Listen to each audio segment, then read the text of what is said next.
Perfect.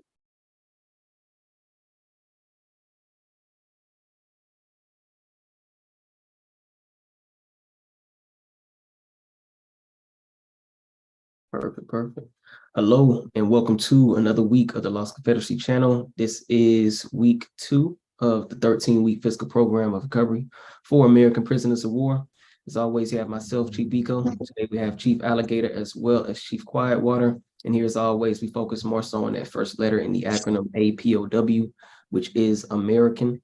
Again, we are on the 1968 Civil Rights Act, better known as the Indian Rights Act. And before we get started into the readings, we're going to continue to play this Lyndon B. Johnson video of him specifying the Negro. But again, as always, we have not seen the word Negro, colored, Black, African American, or other reclassification term deemed on our people or put on our people within any of these documents. So without further ado, I'm going to go ahead and play that video. That way we can continue to understand exactly what's going on here.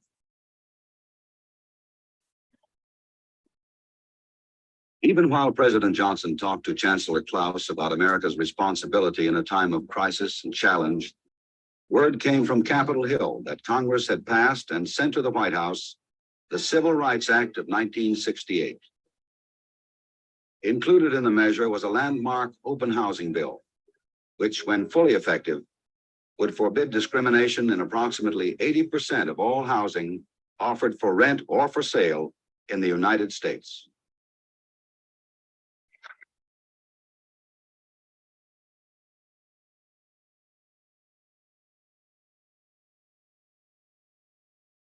I do not exaggerate when I say that the proudest moments of my presidency have been times such as this, when I have signed into law the promises of a century.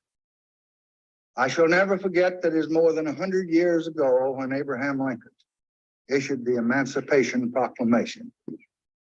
But it was a proclamation. It was not a fact.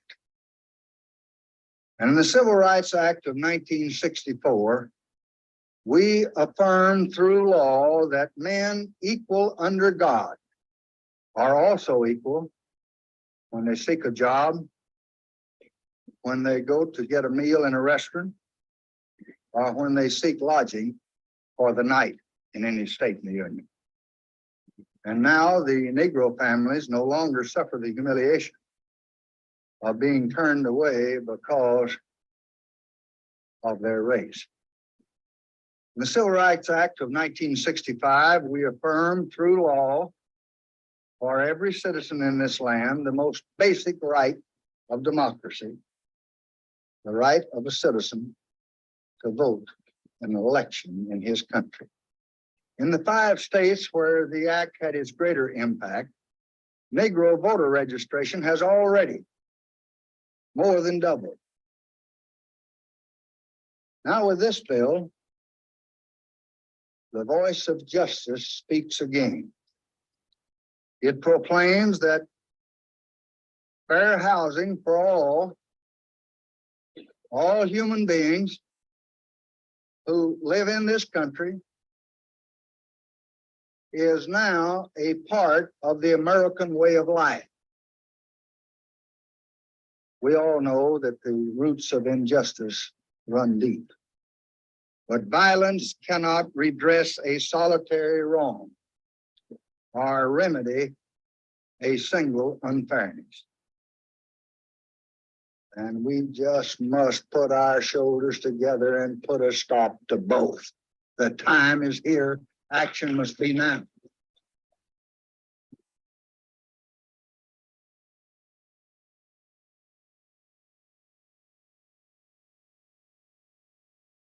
All right.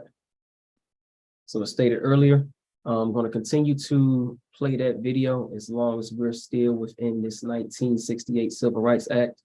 And definitely have to address a lot of things. This week was the anniversary of the assassination of Dr. Martin Luther King. That was actually April 4th, 1968. And the document that we're reading now, which is the 1968 Civil Rights Act, came out a week later. As you all heard within that video, President Lyndon B. Johnson talks about the Negro now having these rights, the Negro now being able to vote, the Negro now being able to have lodging at different motels and hotels. But throughout all of these documents that we've read thus far in regards to the Civil Rights Acts, nothing regarding the Negro, nothing regarding Blacks, colored, African-American, any other reclassification term that we've been, again, placed underneath. But it's very important how, or very interesting also, how a week later, a week after Dr. Martin Luther King was assassinated, we have this 1968 Civil Rights Act, which again, thus far that we've read through, does not mention anything regarding the Negro. Yet we have a president who is proclaiming that, or is announcing that this document addresses the Negro's plight. So definitely just kind of want to build on that and the significance of that, because also we also saw that, what was his name? Trump had his indictment hearing, or beginning of his indictment hearing, on the same day as the anniversary of Dr. Martin Luther King being assassinated. So again, how they'll pile over our people, our particular leaders in regards to things like this, but they'll promote certain narratives, promote certain lies. Again, the lie that these Civil Rights Acts actually applied specifically to our group. So I'll let everybody kind of build on that before we jump into today's readings. Yeah, I think it's definitely important for us to know and understand the chronological timeline of how things happen in regards to the assassination or murder of Martin Luther King. And we just can't forget, I just don't know how to even put it, but we can't forget that we were never included. We need to stop trying to include ourselves into what was never meant for us. And respect, what our previous people did, like Martin Luther King and all of that. But at the same time, we have to understand that all of that was just whitewashed. And we got to understand where we are now in society. Nothing has changed in what is it, 55 years? Like literally nothing has changed, but we still want to get out there and we still want to march and we still want to be nonviolent in regards to thinking that something is going to change for us. And it hasn't in 55 years, so we have to do something different. So that's my stance on it. Just understanding that what has been done these last 55 years has not worked. And where we are now, we got to change things up, basically. Yeah, the downside with knowledge is the more that you learn, the more it's a double-edged sword, because now you're held accountable. I was sharing with my mom today about this information, and for her to, she's clueless. She's clueless, and it's a lot of people from that generation that don't really know what happened in the 60s. And then we've got two separate generations here on this channel as well. Generation X, and then what would your generation be, Chief Biko? Millennial? Yep, millennial. So we got two generations that don't know what happened. This should be common knowledge that the United States government killed Martin Luther King, and then 7 days later, Lyndon Baines Johnson did that speech that we're playing prior to every video, and he told a bold-faced lie. He said that the Negro now has this and the Negro now has that. However, we're taking the time to actually read the documents, and there's no word, there's no Negro in writing, there's no Black in writing, there's no colored in writing. So not only do we have to look at the people run government, so the Europeans run government, but then we also have to look at our people. How have 55 years gone by and people who look like us, who were still alive from that era, never made sure that we knew what happened? Now, we talked on Copper Empress channel about power. One of the things that I've learned about obtaining power in my personal life is everybody has to go, let me speak for me, I'm not going to speak for nobody else. There's a ceiling that has to be broken within your family when you choose to be more than average. If we're going to choose to have power as a group of people, we're going to have adult, uncomfortable conversations with those people that are still living from that era that have failed to inform us about what happened. That's the way the European media can have Trump's hearing the same day of MLK's assassination. And it's like, if they don't put it in our face through propaganda via media, we don't know about it. And that just shows how far we've fallen as a group of people. We don't even honor the people who stood up and fought for us, let alone even aware of it. I'm gonna ask y'all a question. Chief Quietwater, Chief Biko, how many people that you know, family or friends or associates, actually knew what April 4th was this week in reference to MLK being killed? How many people you think even know? I think, in my opinion, I think people know that he was killed. Yeah, well, maybe not. I don't know. Good question. Several people that I personally know, but I don't know, like, kind of on the mass level, if a lot of people really know the significance of that date. We know the birth date, but I don't think we know when he was actually assassinated. I don't think that date is really pinned in our head. I would definitely agree. I would say it's few and far between. I'll probably say less than 1 out of 10 people would actually know the actual date of MLK's assassination. Like Chief Quietwater stated, definitely understand or know the birth date. Some may even be able to remember or recite to the I Have a Dream speech, but when it comes to the assassination, I doubt it's a large percentage. I say that I doubt it's very low. The people that you know? Oh yeah, for sure. Okay. So then in addition to that, my next question would be, how many of us are aware of what these 3 civil rights acts did in the 1960s? As a group of people, this should be common knowledge, just like we all know certain songs from Motown and Michael Jackson. We should know this off the back of our head. Oh yeah, the 1964 Civil Rights Act. Yeah, that ended desegregation and integrated the schools. Oh yeah, 1965, that was the Voting Rights Act. 1968, that was the Indian Rights Act. We all should know this because it's part of our story on the land. How many people do y'all think y'all know, family, friends, associates, actually even know that chronological timeline about our history on this land?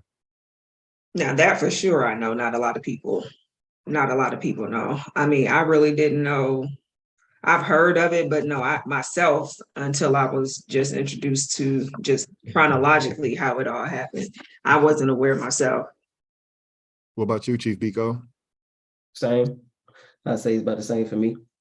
Okay. Same. And so that's what makes us niggas. Mhm.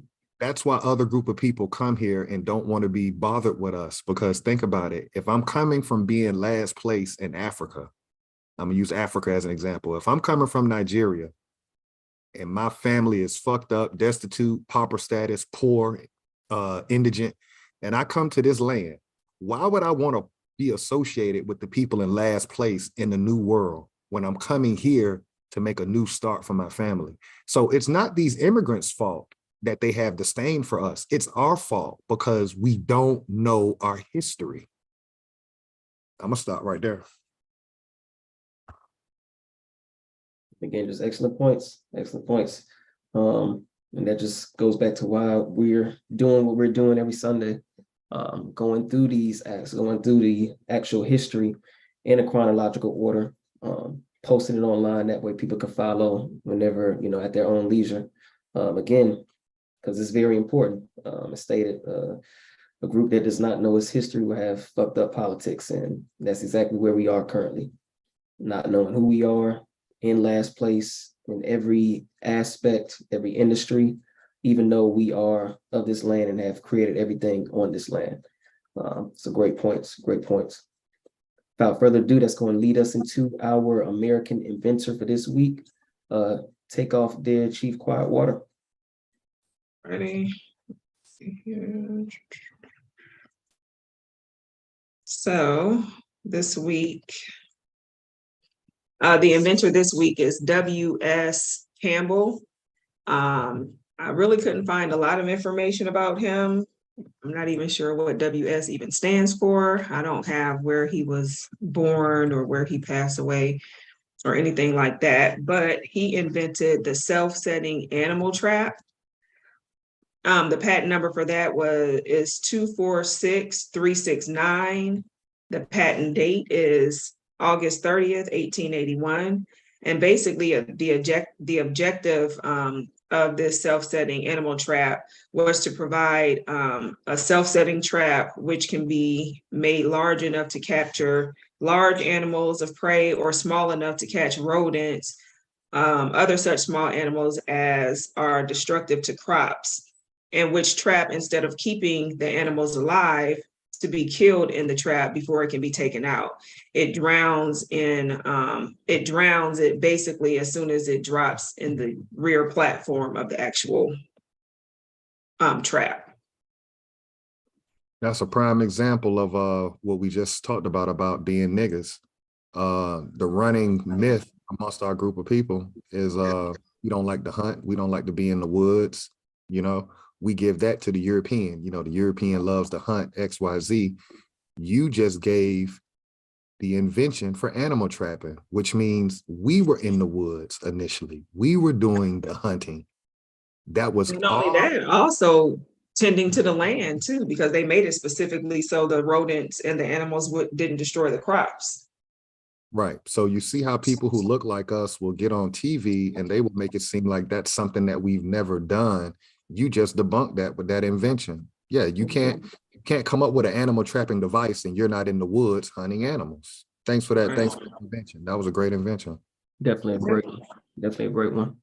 That's going to segue us into our Dr. Carter G. Woodson definition, as well as actually the quotes and then the definitions. So for this week's quote, I'm going to go with quote number 8. Especially since, you know, for those Christian believers, as far as this day being Easter, I'm going to go ahead and read this quote. In the church, where we have much freedom and independence, we must get rid of preachers who are not prepared to help the people whom they exploit. The public must refuse to support men of this type. Ministers who are the creations of the old educational system must be awakened, and if this is impossible, they must be dethroned. Those who keep the people in ignorance and play upon their emotions must be exiled. The people have never been taught what religion is, for most of the preachers find it easier to stimulate the superstition which develops in the unenlightened mind. Religion in such hands then becomes something with which you take advantage of weak people. Why try to enlighten the people in such matters when superstition serves just as well for exploitation? And I think that just rhymes perfectly with what we were discussing earlier in regards to, one, not knowing our history, and then allowing others and other people's gods, lords, etc., be our source of empowerment. Again, as they stated, or as he stated within this quote, you know, relying on a lot of superstition rather than actually enlightening the mind to something that's more beneficial, something that's more resourceful for our group of people in terms like Chief Quietwater stated, being able to create something that's going to feed the people, actually nourish your family by creating a trap for rodents. That's going to be able to nourish something for your family by making sure that those rodents or those animals don't get to your crops that have been feeding your family. So I thought that was a great quote for this week. And I'll let you all kind of build on that as well. Chief Quietwater.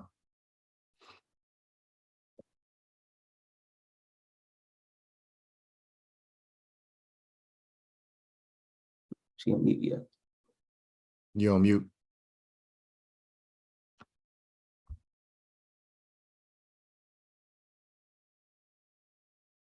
Yeah, for me, I'm gonna go ahead and go with this sentence right here where it says ministers who are the creations of the old educational system must be awakened. And if this is impossible, they must be dethroned. Awaken means you know your bloodline.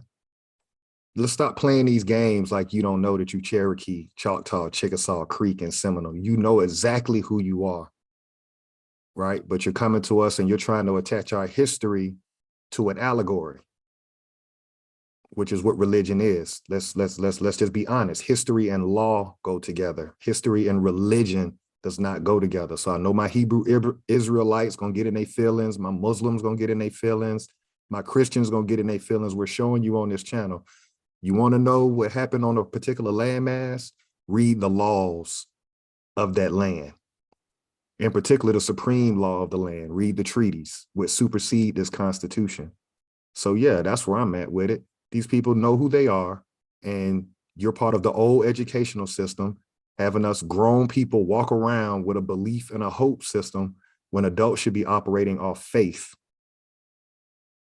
Kids deal with belief systems. Kids put teeth up under the pillow and hope for the tooth fairy to come. Kids go to sleep early and wait for Santa Claus to magically come down the chimney. Adults supposed to be dealing with facts. So that's where we at with it. Y'all need to stop the bullshit, and y'all need to come on up, get with the game, start informing people of what's really going on, or step to the side. I agree. I'm just going to highlight this one last point as well, like you stated, with the dethroned, but also exiled. So those who keep our people in ignorance, similar to the question that we polled today within the chat, are those people who continue to call us Negro, Black, colored, African-American, are they our enemies? And if so, because matter of fact, not even if so, we know that they are, because we're reading the documents, we're seeing that who we are on this land. We're not Black, we're not Negro, we're not colored. So these people are keeping us in ignorance, and again, playing on our emotions, as some of you may have seen with the whole Tennessee expulsion. As they're trying to play on your emotions, we need to make sure that these people are exiled, because they are the enemy. Why are you calling us something that you know we aren't, especially when you know your own bloodline at that? So again, these are just conversations. These are conversations that need to be had amongst the family before we settle with anything, because they are important conversations and they must be addressed. I'll go ahead and continue with this week's legal definitions. Number 1, American, indigenous to America. Number 2, descendants, one who follows in the bloodline of an ancestor, either lineally or collaterally. Number 3, slavery, a situation in which one person has absolute power over the life, fortune, and liberty of another. Number 4, prisoner of war, a person, usually a soldier, who is captured by or surrenders to the enemy in wartime. Number 5, school, any institution at which instruction is given in a particular discipline. Number 6, education, an enlightening experience. Number 7, recovery, a return to a normal state of mind, a normal state of health, mind, or strength, the action or process of regaining possession of something stolen or lost. For the maroon historical points, number 1 was a person escaping slavery, seeking freedom, or breaking the law. Number 2, providing unity and a strong defense came first. Number 3, maroon leaders were first and foremost military figures. Number 4, maroons established guerrilla warfare, planting sharp sticks in thick grass. And number 5, maroons knew their European enemies' languages, defenses, and plans. And that is our maroon historical points and legal definitions. So without further ado, we'll jump into the Civil Rights Act. But prior to that, we have to continue to understand and continue to compare and contrast, weigh each side of the coin, where we are. So as we see here within this document, before we jump back into where we left off, we're seeing that they have a definition for the word Indian. And it states here, Indian means any person who would be subject to the jurisdiction of the United States as an Indian under Section 1153, Title 18, United States Code. If that person were to commit an offense listed in that section in Indian country to which that section applies. So going back to that video we played at the beginning of the live, Lyndon B. Johnson, he's mentioning the Negro this, the Negro that. But none of these documents that we've read thus far regarding the Civil Rights Act have any legal, lawful definition of the word Negro within these acts? So again, we have to ask ourselves and ask the people who continue to promote that these acts are specifically for our group, why don't they specifically mention our group? And if they do specifically mention our group, which we obviously know that they haven't, which we read thus far, why aren't there any definitions describing who those people actually are, like we're seeing here? Chief So- Quad, are you able to unmute? Yeah, I'm not sure what was going on. Okay. I'll let you go ahead and build. But again, just go ahead and continue to have that in the back of your mind. Okay, they have a whole legal or lawful definition of what the word Indian or who Indians are in regards to this act, but you have not seen anything like that in regards to Negroes. If you can start on your miseducation of the Negro code first, Chief Quietwater, and then if you want to build on that. Pull that back up for you too. Okay. Do what now? I'm sorry. It was quote 8. Okay. Have your perspective on what you said.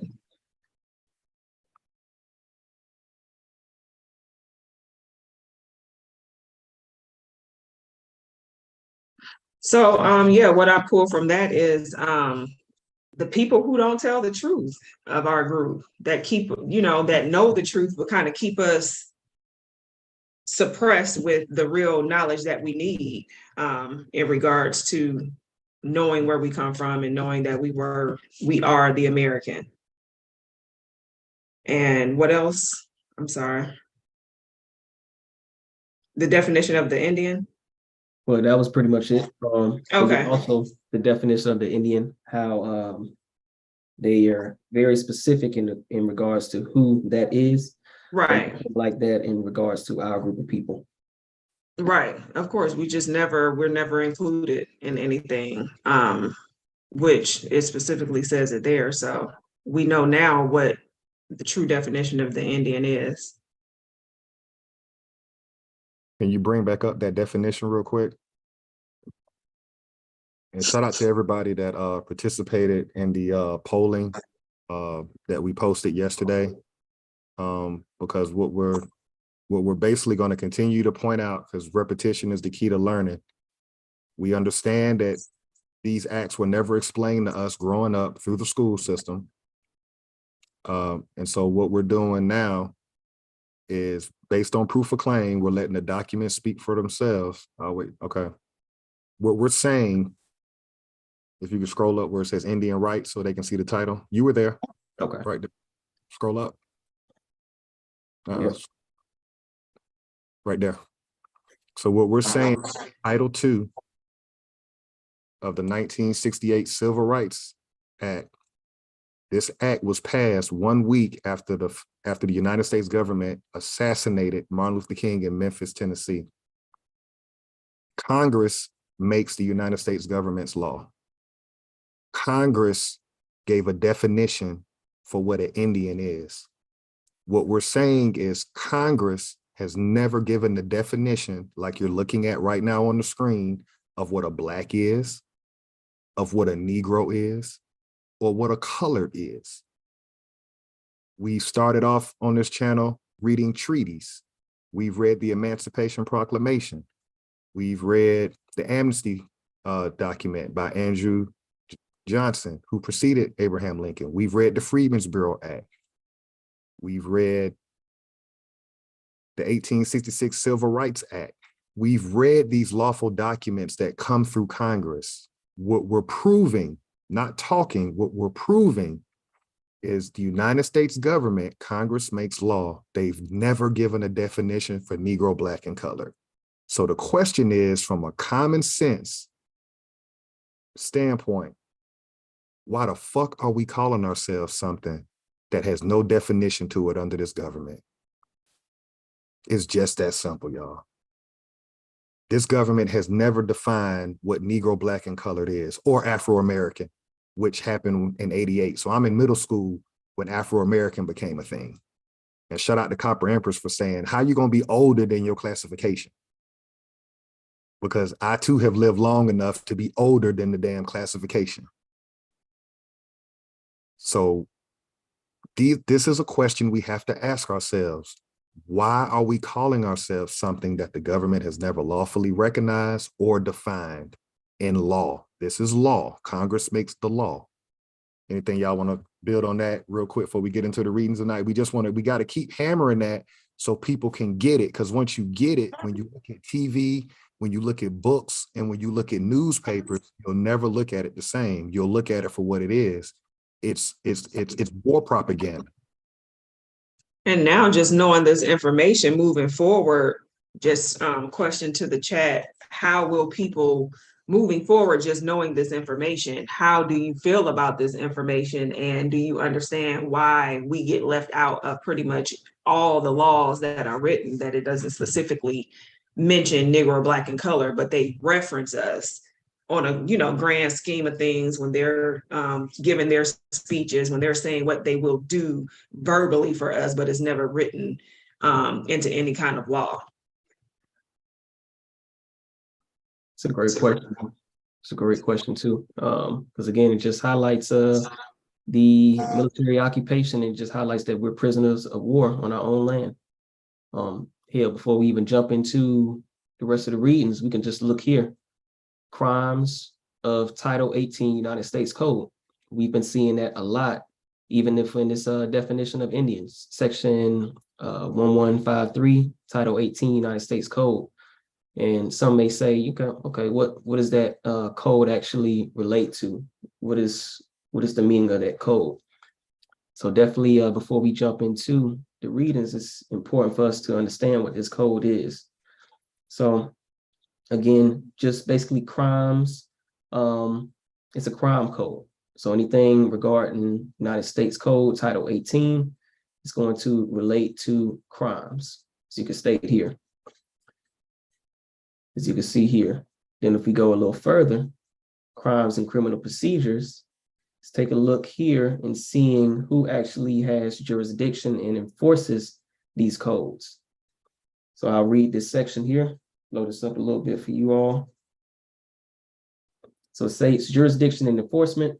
The laws listed in the United States Code are enforced by a variety of agencies. Departments or agencies are assigned specific authorities by Congress. Again, Congress what? Makes the law, which can include enforcing specific sections of the U.S. Code.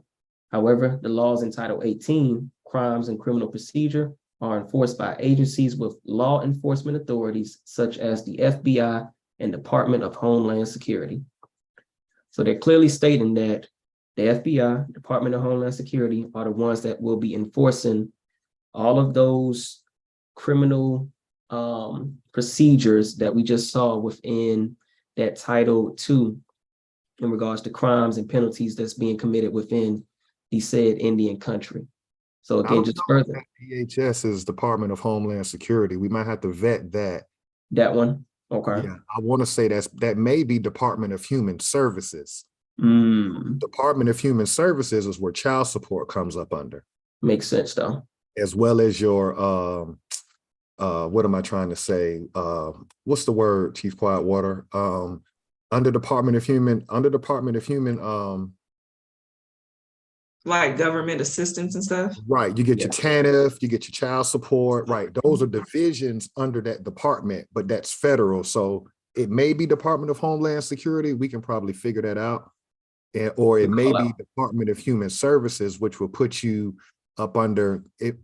I'm thinking it's going to be Department of Human Services because buried in this act is also the housing part. And so that comes up under the TANF and the Section 8. You see what I'm saying? So in order for you to live in the ghetto, because now we're talking about our history on this land, why did my parents' generation, which may be your grandparents, but my parents' generation, why did all of them pretty much come out of the ghetto? Right? Anybody who left their land in the country, right? When they moved to these cities, why were they in the ghetto? You see what I'm saying? And this comes up under that Housing Authority Act. That's going to come up out this 1968 Civil Rights Act. That makes sense too, because they was definitely specifying also the domestic violations as well. as far as like domestic violence, but also in regards to the children's age and things of that nature. So I think you are correct in saying that it is the Department of Human Services. And if you could drop those links, Chief Quietwater, to what he just pulled up, so the people in the chat can also have it for their records, because that's what we're all about. It's all about enlightening our people and educating everybody at the same time, because enough is enough. Drop these in here for you there, Chief Quietwater. Then we'll get into these readings.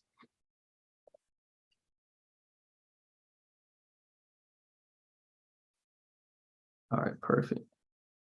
So I know last week we left off on page 10 at the very bottom. And it should be nature of the criminal jurisdiction.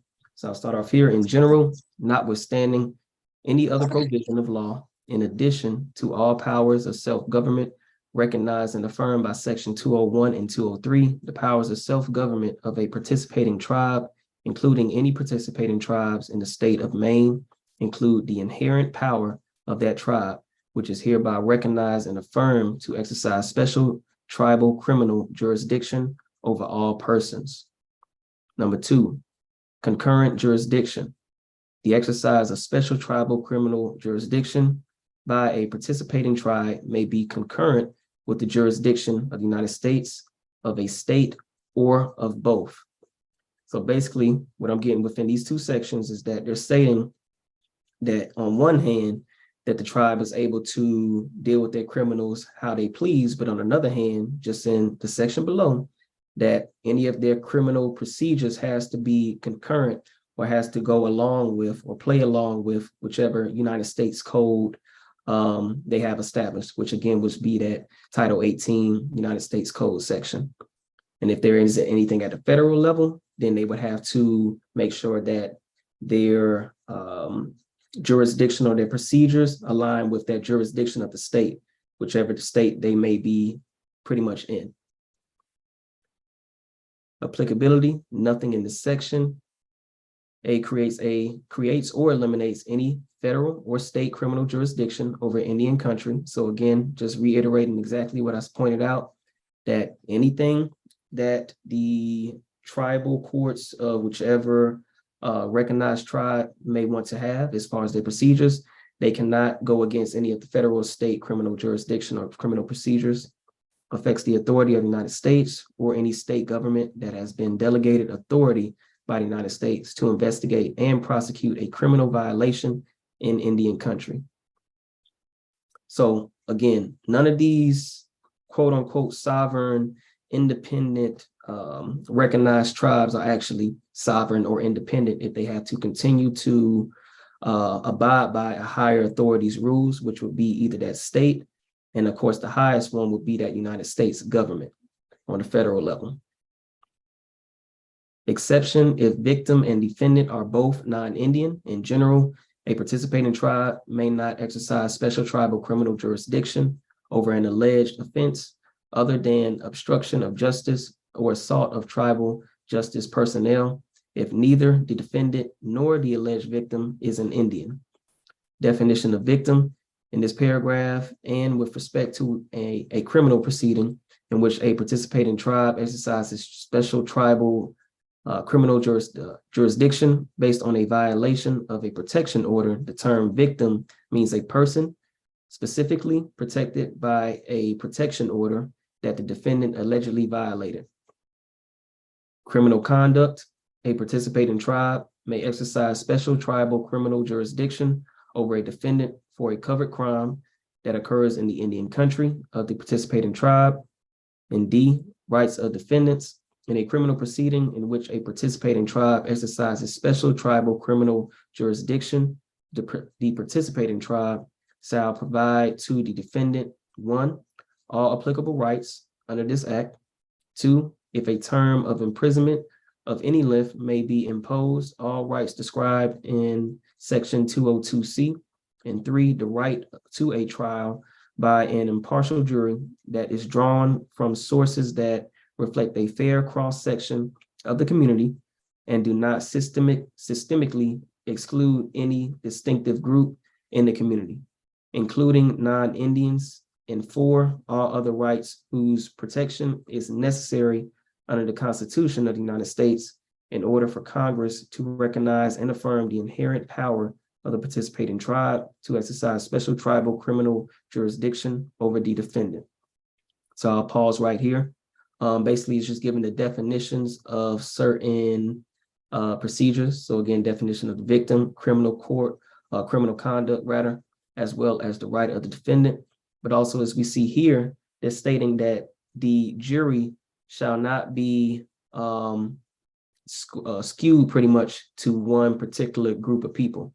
But we see that is not the case when it comes to our group. We'll have juries where they're all, if we're going to use the term, white, all Hispanic, and even excluding a particular group, which will be our group, to represent them. So I thought that was very key. Anybody kind of want to build on that before we continue? Or build And on also, like in B, how they said including non-Indians, still not specifically saying Negro, Black, and colored. So it's like they can be very, very specific. Everything around us, over us, under us, but just not including anything that has to do with Negro, Black, and colored. Correct. And I would just go to section 4 as well, right up under your section B, where it says all other rights whose protection is necessary under the Constitution of the United States in order for Congress to recognize and affirm the inherent power of the participating tribe. This goes back to the Iroquois Confederacy Constitution, where they talked about nobody outside of the bloodline could have a say-so. So we can see what the European did when he copied that document. I spoke on that last week. We don't have to recreate the wheel. They used the template from the Iroquois Confederacy. And so that's basically the way they're operating the United States government. They want it where they run it, and you really don't have a say-so outside of them. Now, we'll turn around and call that racism, but they're actually piggybacking off of our great laws of peace. And in addition to that, anybody who's watching what Chief Biko just read, the only special jurisdiction that a tribe has is over domestic violence issues. So when you hear them talk about special jurisdiction, the only thing that an Indian tribe has special jurisdiction over was restraining orders and relationship situations. But even those special jurisdictions, the state or the United States government could still supersede over that situation. So we want to be specific for what we're reading for those that are, you may just be joining us tonight, just clicked on us and just trying to figure out what we're talking about. In this 1968 Indian Rights Act up until this point, they're playing daddy to these civilized tribes, or these recognized tribes, if you will, letting them know that, yeah, the only jurisdiction you got is on domestic violence stuff, and you really don't have that unless you come in alignment with the Constitution of our government. And that makes sense because they set up the Bureau of Indian Affairs when we read in the 1866 Indian Treaty, and then they put United States government employees in the Bureau of Indian Affairs, and then they're the ones fronting the money to these tribes. So of course, he who fronts the money calls the shots. So if the United States government is the one funding you, then ultimately you dancing to my tune. Great point. Great point. And that kind of goes back to citing that DHS, that is the Department of Human Services. So like you stated, if they're going to have their law enforcement or their enforcement wing, i.e. their FBI, any of their other jurisdictions, any of their other group of people that's going to be enforcing these criminal procedures, they're also going to have that resource wing as well. Okay, we're going to make sure that we're cutting you off these amount of resources in regards to any of these acts that we'll read within this title. And let me add one more thing on that, where Chief Quietwater read about including non-Indians. That's how you know that these people aren't the real American, because going back to the Great Law of Peace, Iroquois Constitution, you couldn't be a part of it if you weren't. You could join, let me be correct. You could join a tribe, but you didn't have any say-so. So here you prop these people up in Oklahoma, and you got non-Americans that are amongst those reservations, but who got alienated? The original people that never left, that were east of the Mississippi. Mhm. Mhm. Yeah, great point. And even in the Iroquois, what we were reading, like you said, they would allow outsiders to join, but they were very specific in saying that it was temporary. You're really not a part of this, and they specifically said that it would be temporary. Correct. They even mentioned how if we gave you the authority or gave you right to be included amongst us, it would end with you. So again, like it's not anything that your next Right. would inherit. It's going to end with you, and you still have no say so within our own government. So great point. Great point. I'll continue on E. Petitions to stay detention. In general, a person who has filed a petition for a writ of habeas corpus in a court of the United States under Section 203 may petition that court to stay further detention of that person by the participating tribe. Number 2, grant of stay. A court shall grant a stay described in paragraph 1 if the court finds that there is a substantial likelihood that the habeas corpus petition will be granted, and after giving each alleged victim in the matter an opportunity to be heard, finds by clear and convincing evidence that under conditions imposed by the court, the petitioner is not likely to flee or pose a danger to any person or the community if released. Petitions for writ of habeas corpus. In general, after a defendant has been sentenced by a participating tribe, the defendant may file a petition for a writ of habeas corpus in a court of the United States, Section 203 requirement. An application for a writ of habeas corpus on behalf of a person in custody pursuant to an order of a tribal court shall not be granted unless the applicant has exhausted the remedies available in the tribal court system. There is an absence of an available tribal corrective process, or circumstances exist that render the tribal corrective process ineffective to protect the rights of the applicant. Notice habeas corpus petitions. A participating tribe that has ordered the detention of any person has a duty to timely notify in writing such person of their rights and privileges under this section and under Section 203. So again, just further definitions in regards to what the procedures are underneath the tribal court, but again, still having to cite back to this 203 section, which I believe is that Title 18 of the United States Code.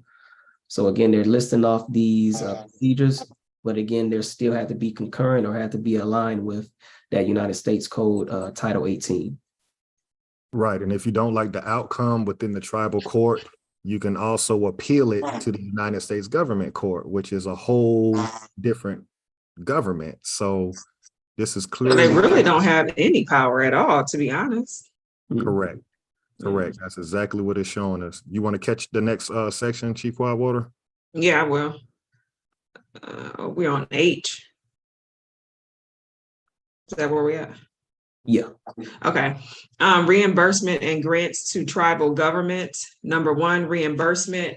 A, in general, the Attorney General may reimburse the tribal government authorities or an authorized designee of a tribal government for expenses incurred in exercising special tribal criminal jurisdiction. B, eligible expenses for reimbursement under the subparagraph A shall include expenses and costs incurred relating to or associated with investigating, making arrests related to, making apprehensions for, prosecuting covered crimes, including costs involving the purchasing, collecting, and processing of sexual assault forensic materials, detaining, providing supervision of, or providing services for personal charges with covered crimes, including costs associated with providing healthcare, providing indigent defense services for one or more persons charged with one or more covered crime, incarcerating, supervising, or providing treatment, rehabilitation, or reentry services for one or more persons charged with one or more covered crime. It's a racket. it's a racket. Look at everything that will be covered by the United States government. Basically, they don't have, it's not going to cost them anything to track you down. Got you. Right. Well, all they got to do is submit a bill, submit a claim, and they're going to get reimbursed. So it's almost like it's like the United States government is incentivizing locking up right. the people that are in said reservation. I'm just curious if anybody in the chat, I know you're, I can't see the chat. I'm sure you can, Quiet Water. I'm curious, did anybody grow up on a reservation that might be listening to us right now? What was your experience like? You know, if you grew up on a reservation, was it similar to what we experienced, those of us that had family that grew up in said projects? In other words, does a reservation run parallel with a project?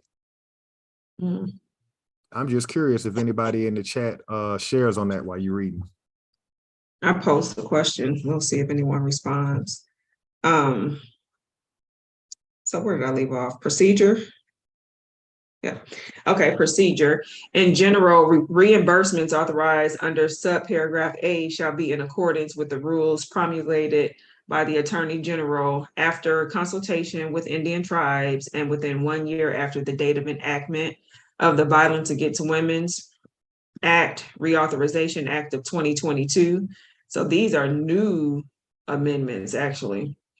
Maximum reimbursement, the rules promulgated by the Attorney General under Clause I shall set a maximum allowable reimbursement to any tribal government or an authorized designee of any tribal government in a year period, and may allow the Attorney General to establish conditions under which a tribal government or authorized designee of a tribal government may seek a waiver to maximize allowable reimbursement requirement established under subclause I, and to waive the maximum allowable reimbursement requirements established under subclause I for a tribal government or any authorized designee of a tribal government, if the conditions established by the Attorney General under item AA are met by that tribal government or authorized designee. Okay.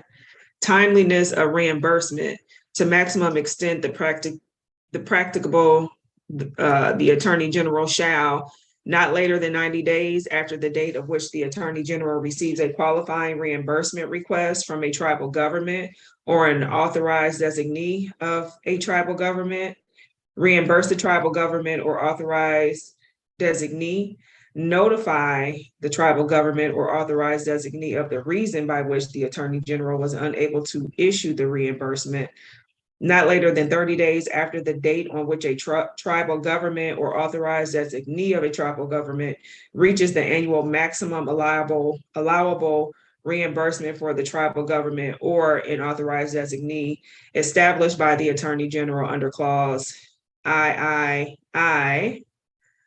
notified by the tribal government or authorized designee that the tribal government has reached its annual maximum allowable reimbursement. So like you said, it just seems like they just have, it's a money thing, basically. It is basically, and it's really focused on domestic crimes. Yeah, I would say I'd be really interested to see as well how often they go over that maximum amount and how that correlates with the imprisonment of people on these said reservations as well. Because basically what we've been reading thus far just all covers crime and criminal procedures.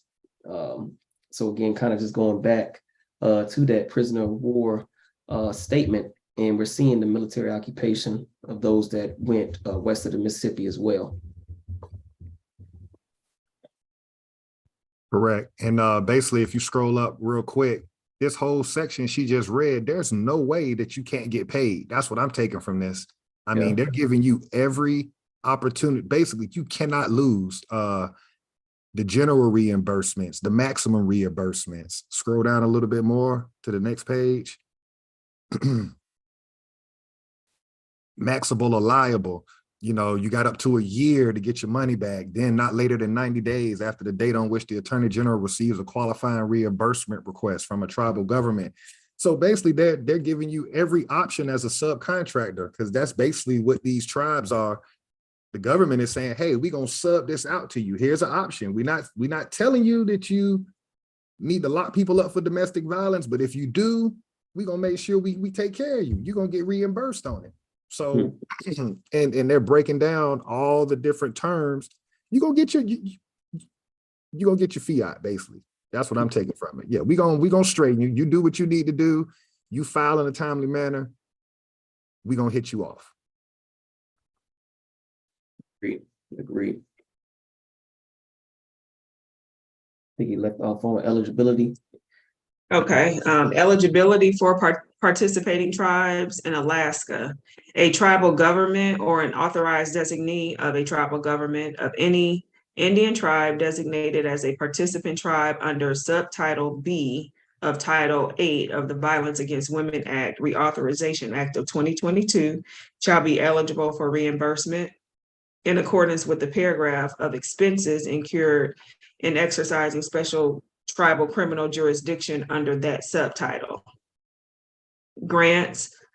The Attorney General may award grants to tribal governments or authorized designees of the tribal governments, including a tribal government or an authorized designee of a tribal government of an Indian tribe designated as a participating tribe under subtitle B of Title 8 of the Violence Against Women's Act, Reauthorization Act of 2022, to strengthen the tribal criminal justice system, to assist Indian tribes in exercising special tribal criminal jurisdiction, including for law enforcement, including the capacity of law enforcement, court personnel, or other non-law enforcement entities that have no federal or state arrest authority agencies must have been designated by an Indian tribe as responsible for maintaining public safety within the territorial jurisdiction of the Indian tribe, to enter information into it and obtain information from national crime information databases. Prosecution, trial and appellate courts, including facility maintenance, renovation and rehabilitation, supervision systems, detentions and corrections, including facilities, maintenance, renovation and rehabilitation, treatment, rehabilitation and reentry programs and services, culturally appropriate services and assistance for victims and their families, criminal codes and rules of procedure, appellate procedure and evidence, to provide indigent criminal defendants with licensed defense counsel at no cost to the defendant in criminal proceedings in which a participating tribe prosecutes covered crimes, to ensure that in criminal proceedings in which a participating tribe exercises special tribal criminal jurisdiction, jurors are summoned, selected, and instructed in a manner consistent with all applicable requirements, and to accord victims of covered crimes rights that are similar to the rights of a crime victim described in Section 3771A of Title 18 United States Code, consistent with the tribal law and custom. So they're just very detailed how they break down what is covered, what's not covered. And again, it's mostly focused on the domestic side of everything. That and just the criminal stuff as well. Like they're promoting the locking up of their people. Like, we'll let you do renovations, continue to build as many detention centers as you need, all for free, basically, because grants don't have to be paid back. So yeah, they're definitely promoting the incarceration of the people there. Right. And this is for Alaska, correct? If you scroll back up, this section right here is, I believe this is for Alaska. Yeah. D, eligibility for participating tribes in Alaska. So what I'm seeing here, whether you in Alaska or whether you're one of those tribes in Oklahoma, they're empowering the woman in all of these tribes. You even see this act in 2022. What was the name of the act? If you scroll back up, Chief Biko. Yeah. Violence Against Women Act, Reauthorization Act of 2022. Yeah. So not what it looks like, what it is they're making the men in these tribes out to be the boogeyman, right? Not saying that's whatever's going on, because this was in there in 1968. So how does that rhyme with our story never being specifically defined by Congress of what a Negro, Black, or colored is, even though the United States government was waging unlawful war against the Negro, Black, and colored, destroying our towns, taking our inventions, running us off our land, which is what we call the Great Migration, when people were leaving the North, going into the South. That never got corrected. So you can look at what happened with us starting in the 70s. Our women started running to the state, right? What's that act? The Housing Act that's buried in here. What is it? Title 8. So it started there where our women were empowered, right? That there were benefits to not be with the man. So you can see the same thing going on these tribes where they're going to build a whole jail and prison system around domestic violence on these tribal lands. Great point. Great, like how you paralleled the two. And yeah, that's the Fair Housing Act. So yeah, it seems to be the same play being ran specifically again in that Alaska tribe territory, but also even within the reservations as well. And you got some comments in the chat as far as, have you gotten any comments from the chat with the question you posed? Let me check. And that would be interesting to know, just anybody who actually. No, Empress Awaken, she says she don't know of any American Indians melanated that ever grew up on a reservation. My grandmother owned 188 acres of land in Mississippi, and my mom and her sisters, they left in brothers, moved up north. So it doesn't look like anyone grew up on a reservation. Okay, nobody chimed in with that experience. I'm sure somebody has. That would be a great parallel to run, because we know what was happening to us through the 70s and the 80s. Once they ended Jim Crow, that's that's 1964. So less than 10 years later, now you get chemical warfare within our neighborhoods, right? You get heroin first during the 70s. That's where you see your Bumpy Johnsons and your Frank Lucases, right? You hear stories about them. And of course, the military was the distribution arm for that. You know, let's go ahead and we can close on that by building on this real quick. You know, they always show us when it comes to the war on drugs, right? And I think if people don't understand the structure and understand our history on this land, they don't understand that there's manufacturing, there's distribution, and then there's a dealer. So if we go back to the heroin era, that was coming out of Vietnam. So interesting that you go to war in Vietnam and then your military is distributing the heroin back to North America. How do we know that? Look at Frank Lucas' story, right? So you dump that in our neighborhood. So now we're dealing with chemical warfare. Then you go to the cocaine era of the 80s, 90s, and early 2000s. The manufacturer of the cocaine was coming out of South America. Who was the distribution arm? The military again. How can we say that? You got Oliver North in the 1980s, who was caught red-handed as the distribution arm. So they're never focusing on locking up the manufacturer or the distribution arm. They always focus on the lowest level of the totem pole, which is the dealer. And so what they do is they glorify the dealer, the Rick Ross, the Frank Lucas, the Bumpy Johnson. But if you think the dealer is balling, imagine the money that the distributor was getting, or imagine the money that the manufacturer was getting.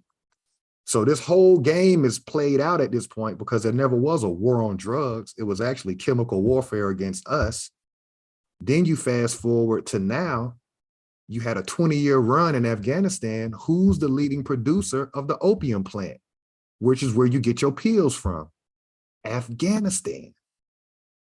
So how was the opium getting into North America, which causes the pill epidemic? Here we go with the military again as the distribution arm. The only thing that's changed now is the dealer used to be us, the men. Now who's the dealer? Chief Quietwater, Chief Biko, and anybody in the chat. Who's the dealer today of the opium plant, AKA the pill epidemic? The government, right? Not the government. Or Who is the dealer? Who is the one that does the hand-to-hand transaction of the pills? I don't know. What'd you say, Biko? I said the pharmacist. The doctor. The Oh, doctor yeah, is the right. drug dealer. Right. Doctor, let me say it again. The doctor is the drug dealer. If he doesn't write the prescription, you can't get it. So Right. I've lived long enough to watch, quote unquote, it went from people that, quote unquote, worked off pagers, worked off cell phones, hung at corner stores, running up the cars. That's the image they portrayed of the dealer. Now it's the doctor in his practice, in his office. Right. Just to even bring it even further to today, now you have the fentanyl. Fentanyl, and where is that coming from? You know, mostly Directly from China. So now we get the mask of, you know, the pandemic and things of that nature, wanting to, you know, blame them for certain stuff, but also now you're still pumping it in from that same location. And who's doing it? The military. So now definitely great points there. It's all pretty much the same play, just different substances at this point. That's right. Did you just bring up Operation Warp Speed? Yeah. I don't know how many people know that, but you can go on YouTube right now and put in Operation Warp Speed. And we were up on that when the pandemic first popped out. It's the same script, y'all. The military was the distribution arm of the vaccine. there's basically just been an underlying war that just has never stopped, basically. Correct. And how we forget, because we got the memory of a fruit fly. When they introduced Operation Warp Speed, Donald Trump also enacted the Defense Production Act, which hadn't been enacted since the Korean War, so that they could hurry up and mass produce.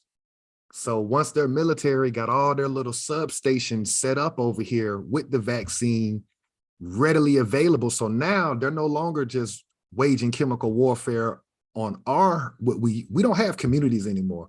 So when people say community, you're lying. There is no quote unquote black town in North America. There's nowhere that you can go to in the United States jurisdiction where we run the hospital, the bank, the church, the businesses, everything. We don't have that. So we don't even really have neighborhoods anymore because we've been gentrified. That's a whole nother war.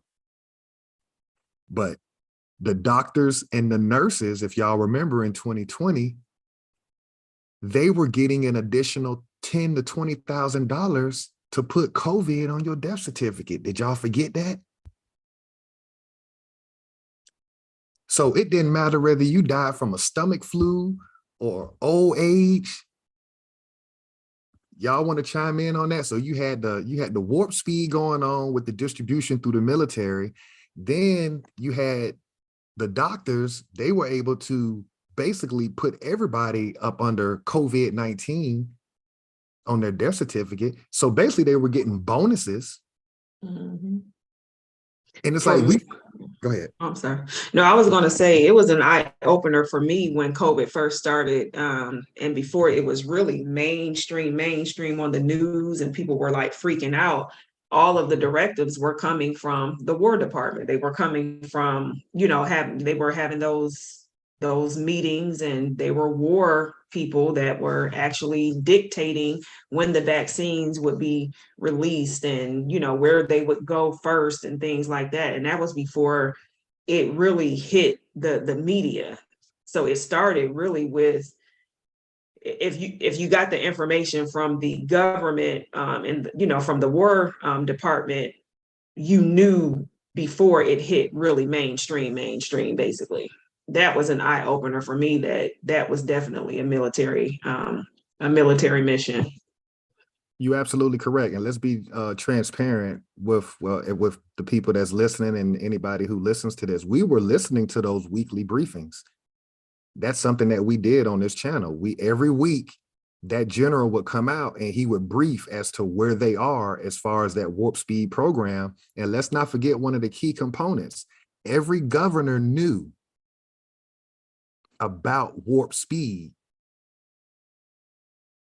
Every governor and every mayor knew, but they didn't expose it. So when you get armed with the right information, and then like Chief Quietwater said, you're watching the subliminal lies being pumped through TV and being pumped through social media, putting all these people in a frantic. We were never frantic because we were informed. We already knew what was going on. And then how people forget, January 2022, Supreme Court said, oops, a mandate is not law. So that was a litmus test for the United States government to verify to itself that the citizens are just that dumb. And it's no disrespect to nobody who took the vaccine. But the Supreme Court admitted in January 22 that a mandate is not law. But how many people got scared because the TV said it? Y'all want to build on that? We've lived through. And again, those briefings was public. It didn't take a lot to even get that information. That stuff was literally right there in your face. And people had no clue that they were actually giving briefings every single week in regards to that. So again, it's the lack of knowledge and the lack of information. Correct. And you're the one, Chief Quietwater, that informed us. You gave us the testing procedures from the Federal Drug Administration. And I remember reading the procedure, and it was self-explanatory. Before you admit a drug into society, it's supposed to go through 5 to 7 years of animal testing. So that made common sense to me, understand the procedure that, oh, okay, they're basically just putting out, it's almost like this fentanyl right now. It's basically like we're putting a new drug in society. We're going to get the FDA to bypass its normal animal testing procedures, which is 5 to 7 years. We're going to subliminally pump this message through all media outlets. Now the Supreme Court came out a year ago and said that a mandate isn't law. So again, no disrespect to people who took it, but you got to ask yourself, what happens if you took bad dope during the pandemic and you start getting harsh side effects and something happens to you? The government has already protected itself by saying, nobody told you to do that. That wasn't a law. A mandate isn't law. So here we go all over again with they need your consent to fuck you over. Y'all, anything y'all want to say on that? No, I think, shoot, everybody done pretty much nailed or hammered it down with that one. Like you said, a mandate, it's not it being forced on you. Again, you have a decision to make. We're going to make that decision very hard for you, but again, you still have a decision to make. So you decided to take something that was not forced on you. Again, our hands are clean if this is what the United States government is stating. And I just kind of want to show, because I was able to pull up one of the briefings, just the amount of views, and this is 2 years now, 1.3 thousand, so 1,300 views in 2 years. And this is straight from the U.S. Army of one of the briefings. And the fact that there's over 1 million, 1 million subscribers. So again, they have to, I guess, put the information out there. Yes. We don't have to promote it. We don't have to promote it for you all, but the information is out there. It's viewable. It's public knowledge now. Whether or not you go and view it for yourself is up to you. And we see that not a lot of people viewed it. So again, this goes back to say what you stated earlier, both of you all, Chief Quietwater and Alligator. how our lack of knowledge shows. Can you put that link in the chat for people? Because I'm glad you pulled that up while you stay on that screen real quick, because water seeps to its own level. And everything we're showing y'all, we're giving you proof of claim. Operation Warp Speed was a real thing, but that's critical, Chief Biko. Here we are 2 years after, and only 1,000 people was even watching the military briefings. So it just shows how, damn, how can I say this without offending anybody? It's like you got sheeps and you got the sheep herder. We've been moving like sheep herders because we've been informed. But unfortunately, a lot of my family, remember, they started even threatening, coercing more. Okay, so they were pumping it through the social media. They were pumping it through your news stations. Then they start saying you can't travel unless you take the dope. Then they started telling people you can't continue to work unless you take the dope, right? It got worse and worse and worse. And then they turned around and was like, well, even though we threaten you with your job, we still, like, it still ain't law. Okay. And I think it was like you said, it was a test. And it definitely separated people in society in regards to who fell for it and who didn't, you know. And I think it still came down to just being informed and having something to stand on, you know, rather than just being a sheep and just going off of what you're told, or, you know, being threatened and not really understanding that how things work. Basically, like you said, a mandate is not a law. But yeah, so yes, go ahead, Chief Biko.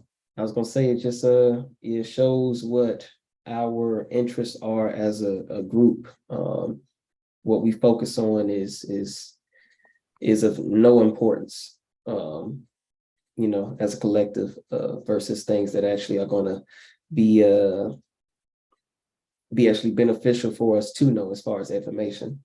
Like I said, 1.3, but we have this here, 2 months has 1 million views. So again, I mean, it just shows. But the fact that they have over 1 million subscribers, yeah, what's up with that? Yeah. Hold on, you know what? Let's put the cherry on top, Chief Biko. Because a lot of people don't know about this either, and we're getting to that point. Let's pull up the 1866 Indian Treaty hearing. The first ever was held last year. And for everybody that's in the chat or that listens to this video, we'll build on that when we get there. We're not just online doing this. What we're trying to do is raise the frequency of our people, because how many of us actually know what Chief Biko was about to pull up, that they actually had the first ever 1866 Indian Treaty hearing, and that pertains to us, y'all. This hearing pertains to us. How many people actually watched this video up until this point? This was 8 months, less than 1,000 people have actually watched this. In this hearing, you've got people playing to be you, talking about resources that you're supposed to have because it's your birthright, and less than 1,000 people are even up on this. This, y'all want to build on that? It's sad. Man, I think you just explained it. We have in this video, which we'll be showing, you know, in one of the recaps as well, we have Maxine Waters talking about who we are, or who we're supposed to be as, again, that Friedman term, which we've already debunked. But again, we'll have these individuals who look nothing like us, but are acting or playing a role as if they are us. And again, this is something that they had with the United States. Again, what, July? I think it was July, so almost coming up a year now. And, you know, the numbers speak for themselves. Again, 932 views within 8 months. You see, we dropped the comment in here 8 months ago. But yeah, it just shows the lack of knowledge or a lack of awareness of what's actually going on, especially when people are trying to pretend to be us and speaking on behalf of us, but none of the people that really should represent us are in the room. So yeah, it's just a sad realization to me. Lack of knowledge, reparation for a lack of knowledge. Chief Quietwater, go ahead. No, I agree. I definitely agree. But I'm just looking at the views that the 3 hours straight of DC Young Fly got 6.1 million views. Wow. No, but I agree with both of you.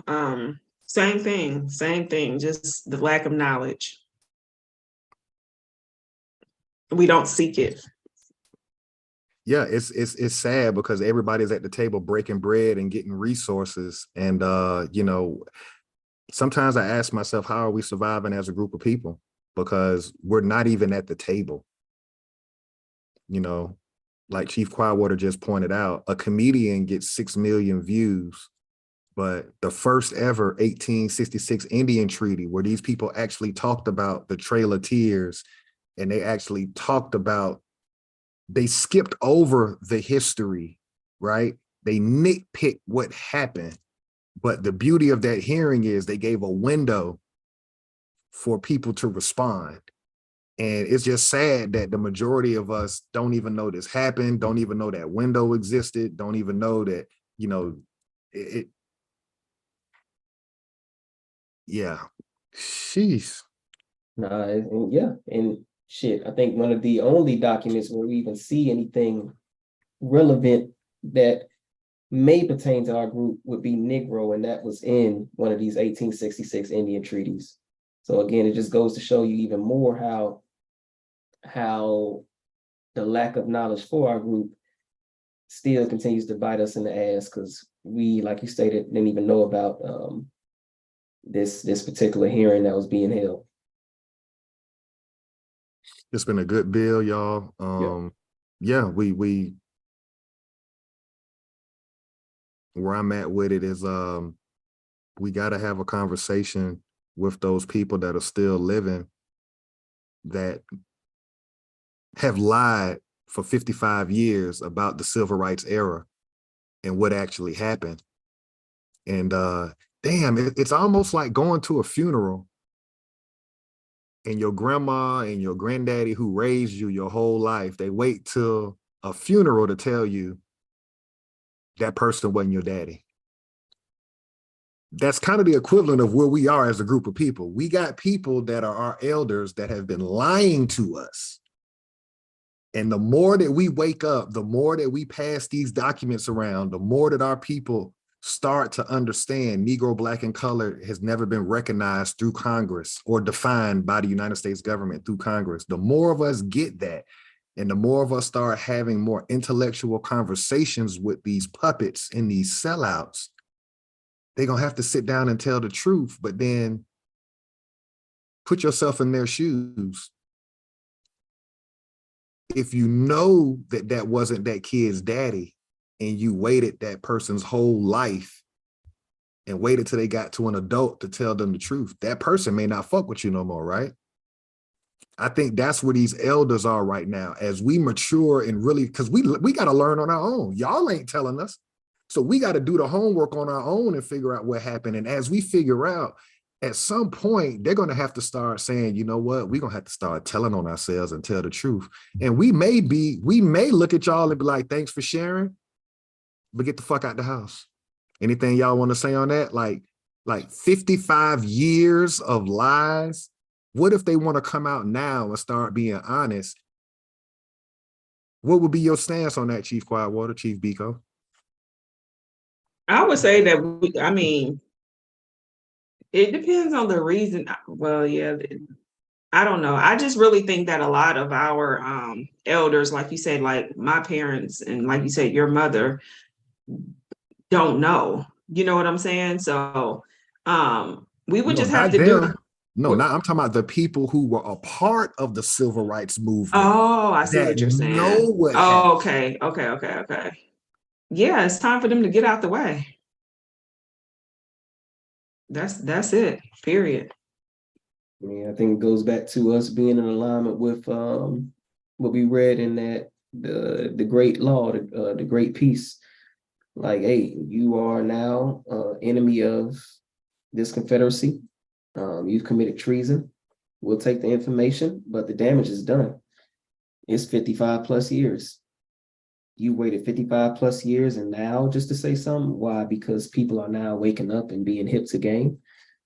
Nah, it's too late. You are, you exiled, just like what we just read with the Dr. Carter G. Woodson quote. You played on the people's ignorance for far too long. Can't forgive that. And allow you to come back and reap any benefits that we may be able to recoup because we know who we are now. So yeah, we'll take the information that you have. Appreciate it, but outside of that, go ahead and chuck the deuces to him. Chief Quietwater, where you at with that? When we align that with the great law of peace, where treason is treason. Yeah, I mean, they're really the enemy. I mean, yeah. To me, they really are the enemy because they're working against what we're trying to do in regards to the forward movement of where we need to be. So definitely, I think that they are the enemy, and there's nothing that they can do for us at this point. Well, I mean, they'll give us a story. Like they may say, hey, you know, here's what happened, da, da, da, da. But then from our standpoint, it's like, okay, 55 years later. Right. And we're reading the truth. So yeah, it's nothing they can really say, in my opinion. Because we do understand that there were people in the rooms when this stuff was being written. Right. We understand that. Right. So King was one person. It's a lot of other people that did not get assassinated. Right.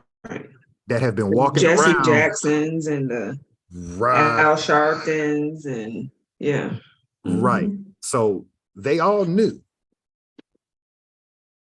The question is, how do we respond as that third generation? Because our parents were teenagers at that time, so there's no way they would have known. We're the grandchildren of those adults that were, you see what I'm saying? Like if you look at those people, they're in their 70s and 80s now. So those would be our grandparents. So now, and it's unfortunate that they're still the go-to people that still speak for us. So at some point, we as a group, our generation, Chief Biko generation as a group, at some point, we gonna have to enforce. They just go ahead and just move out the way. Yeah, it's gonna have to be some pull-up. Yeah. Action happening. Like stated earlier, I mean, everybody knows we got this information. Everybody within the chat, we give the information, got the documents, and it's time to stand on them. Say, hey, why you keep calling us, you know, African American, colored, Negro, and none of these terms have any lawful standing or power within this government? You the enemy. Correct. What percentage of kickback? Yeah. What percentage of kickback have y'all been getting from the whole Pan-Africanist movement? And yeah, because see, you got to realize it's a money play, right? So here's another thing to think about. Would they be willing to, okay, so it's a double-edged sword. Number one, the people are waking up, so you can't fleece them no more. Number two, what if the United States government is getting ready to discard everybody that partnered with them in that era, right? Because you got to remember, it's a money thing. At the end of the day, why would you sell somebody out unless it was for resources? Right?